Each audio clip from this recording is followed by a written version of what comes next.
Virus کے خدشے کے سبب قومی اسمبلی سیکریٹریٹ کے دفاتر کو 2 دن کے لیے بند کرنے کا فیصلہ کیا گیا ہے، جس کا نوٹیفیکیشن جاری کر دیا گیا۔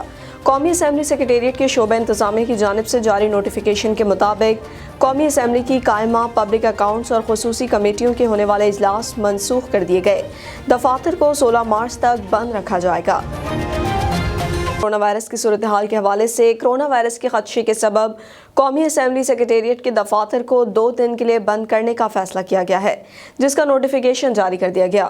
قومی اسمبلی سیکریٹریٹ کے شعبہ انتظامیہ کی جانب سے جاری نوٹیفیکیشن کے مطابق قومی اسمبلی کی قائمہ پبلک اکاؤنٹس اور خصوصی کمیٹیوں کے ہونے والے اجلاس منسوخ کر دیے گئے۔ دفاتر کو 16 مارچ تک بند رکھا جائے گا۔ سی ڈی اے کو جرائم کش ادویات سے تمام دفاتر کو ڈس انفیکٹ کرنے کی ہدایت کی گئی ہے، جبکہ عملے کو کورونا وائرس کی علامت کی صورت میں فوری ٹیسٹ کرانے کے احکامات ملے ہیں۔ اعلامیے کے مطابق 17 مارچ سے متعلقہ افسران ضروری اسٹاف کو آفس بلا سکیں گے۔ قومی اسمبلی سیکریٹریٹ میں داخلے کے لیے ماسک کو لازمی قرار دیا گیا ہے۔ 17 مارچ سے آفس ٹائمنگ صبح 10 بجے سے شام 4 بجے تک ہوگی۔